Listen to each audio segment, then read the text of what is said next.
আমরা এই মাসের 17ই আগস্ট থেকে আমরা 3,000 টাকা করে ভেরিফাইড লোকেদেরকে, মহিলাদেরকে অ্যাকাউন্টে পাঠাবো। আর এটা কেবলমাত্র এই মাসে হয়ে যাবে। পরের মাসে থেকে বিজেপি সরকার যতদিন থাকবে প্রত্যেক মাসে দ্বিতীয় সপ্তাহে টাকা ট্রান্সফার হয়ে যাবে।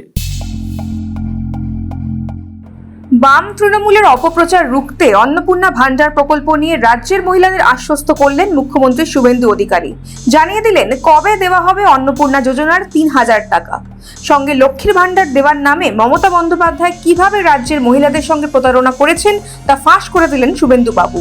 কিভাবে মুখে লক্ষ্মীর ভান্ডার দেওয়ার কথা বললেও মাসের পর মাস টাকা দেননি মমতা, তা তুলে ধরলেন তথ্য এবং পরিসংখ্যান দিয়ে। সঙ্গে সোশ্যাল মিডিয়ায় অন্নপূর্ণার ভান্ডার নিয়ে যারা মিথ্যে তথ্য ছড়াচ্ছেন তাদেরও হুঁশিয়ারি দিলেন শুভেন্দু বাবু।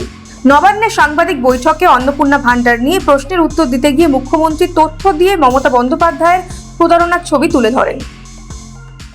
1,52,62,588 জনকে 500 করে টাকা দিয়েছিল। 1,52,62,588। তারপর থেকে টাকা দেওয়া বন্ধ করে দিয়েছিল। এপ্রিল 2022 মাঝখানে বন্ধ ছিল। ফেব্রুয়ারি মার্চের 2 মাসের টাকা একসঙ্গে দিয়েছিল। 21,84,631 হলো। এরপরে টাকা দেওয়া বন্ধ হয়ে গেল। মে জুন 2022, জুলাই 22-এ দিল 3,77,883। এসব হিসাব আমাদের সামনে আছে। আমরা এসব কাজ করি না। আপনাদের খুব পরিষ্কার বলি, সরকারি টাকা। আমাদের কমিটমেন্ট ছিল, কমিটমেন্ট আছে, কমিটমেন্ট থাকবে। অন্নপূর্ণা ভান্ডার প্রকল্পের অগ্রগতি নিয়ে মুখ্যমন্ত্রী জানান 2,16,00,000 আবেদনকারীর ভেরিফিকেশনের কাজ দ্রুততার সঙ্গে চলছে। আগামী 17ই আগস্ট থেকে যোগ্য উপভোক্তাদের ব্যাংক অ্যাকাউন্টে টাকা পাঠানো শুরু হবে। জুন মাস থেকে 31 জুলাই পর্যন্ত ফর্মে অনলাইন অফলাইনে আবেদন নেওয়া হয়েছে। অফলাইনে যাদের আবেদন নেওয়া হয়েছে তাদেরকে পোর্টালে আপলোড করার কাজ হচ্ছে। ভেরিফিকেশন করা হয়েছে। প্রথম যেহেতু আমরা জুনে লঞ্চিং করব বলেছিলাম, 28 লক্ষ লোককে এখান থেকে দিয়েছিলাম। নেতাজি ইন্ডোর স্টেডিয়াম থেকে আমরা অ্যাপ্রক্স 1,19,00,000 মতো লোককে দিয়েছিলাম। তারপরেও আমরা আবেদন নিয়েছি 31 জুলাই পর্যন্ত। 2,16,00,000 মোট আবেদন করেছেন। এই আবেদনকারীদের প্রত্যেকটা ভেরিফিকেশন করার কাজ চলছে। ভেরিফিকেশন প্রায় শেষ পর্যায়ে এসে গেছে। আজকে আমি ডিটেলসে বলবো না। 10 তারিখে আমি এবং সংশ্লিষ্ট মন্ত্রী মালতী রাভা রায় ডিটেলসে প্রেস কনফারেন্স করব 2 PM, ঠিক আছে? আপনারা আসবেন মিছিলের আগে, তেরঙ্গা যাত্রার আগে। 17ই আগস্ট থেকে 10ই জুলাই পর্যন্ত যারা আবেদন করেছেন তাদের ভেরিফিকেশন কমপ্লিট করা যাবে। মানে 10 তারিখ পর্যন্ত এই মাসের। 11 থেকে 31 জুলাই ভেরিফিকেশনের জন্য আরো সময় লাগবে।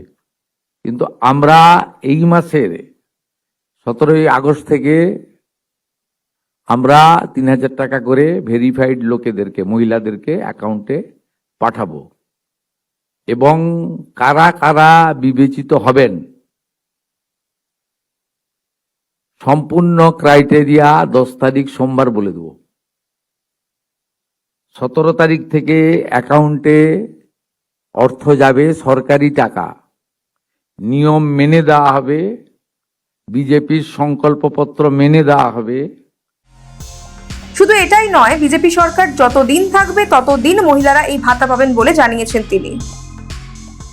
একটা স্কিম তৈরি করতে গেলে, দিতে গেলে যে ফাইন্যান্সিয়াল মিনিমাম ডিসিপ্লিন লাগে সেটা রেখেই দেওয়া হবে। 25 থেকে 60 বছর বয়সী লোকেদের দেওয়া হবে। অন্যান্য সমস্ত আপনারা কাগজ পেন নিয়ে আসবেন, নোট করতে থাকবেন। আমি এবং সংশ্লিষ্ট মন্ত্রী, অর্থ সচিবকে রেখে বলে দেব 17 তারিখ থেকে অ্যাকাউন্টে টাকা ট্রান্সফার হবে। আর এটা কেবলমাত্র এই মাসে হয়ে যাবে। পরের মাসে থেকে বিজেপি সরকার যতদিন থাকবে প্রত্যেক মাসে দ্বিতীয় সপ্তাহে টাকা ট্রান্সফার হয়ে যাবে। অতএব এটা নিয়ে বিভ্রান্ত হওয়ার কিছু নেই। একই সঙ্গে যারা অন্নপূর্ণা ভান্ডার নিয়ে সোশ্যাল মিডিয়ায় অপপ্রচার করছেন তাদেরও কড়া হুঁশিয়ারি দেন মুখ্যমন্ত্রী। যারা যারা রিল বানাচ্ছেন, রিল করছেন, খুব নজর রাখছে। যারা মিথ্যা তথ্য দিচ্ছেন তাদেরকে চিহ্নিত করে রাখছি। মিথ্যা তথ্য যারা দিচ্ছেন তাদের বিরুদ্ধেও আইনগত ব্যবস্থা হবে। জনগণকে বিভ্রান্ত করার কোনো কারণ নেই। রিলগুলোকে পোস্ট যারা করছেন তারা কেউ বিজেপিকে ভোট দেননি। আমি বিখ্যাত করব, দুটো নাম বলে দেব। আমি পাই নূর আলম, আপনি ভোট দেননি বিজেপিকে, আমি জানি আপনি কোনোদিন বিজেপিকে ভোট দেবেন না। মেহবুব, আপনি মেয়েদের কাছ থেকে ভিডিও করাচ্ছেন, করে পোস্ট করে রিল করছেন, আপনি ভাবছেন এতে কিছু হবে না।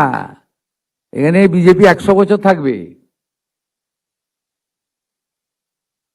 100 বছর থাকবে বিজেপি, যে কাজ করে দিয়ে যাবে। মুখ্যমন্ত্রীর দেওয়া তথ্য বলছে, যখন খুশি লক্ষ্মীর ভান্ডারের টাকা দেওয়া বন্ধ করে দিতেন মমতা বন্দ্যোপাধ্যায়, আর যারা টাকা পেতেন তাদের থাকতে হতো তৃণমূলের কেনা গোলাম হয়ে।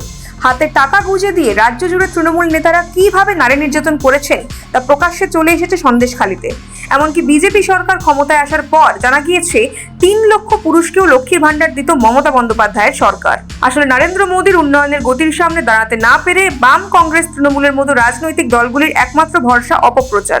তাই কখনো সিএএ, কখনো এনআরসি বলে চিৎকার শুরু করে তারা, কখনো বা এসআইআর কে এনআরসি বলে বিভ্রান্ত করে মানুষকে। তাই এদের ছড়ানো গুজবে কান না দিয়ে আস্থা রাখুন মুখ্যমন্ত্রীর কথায়।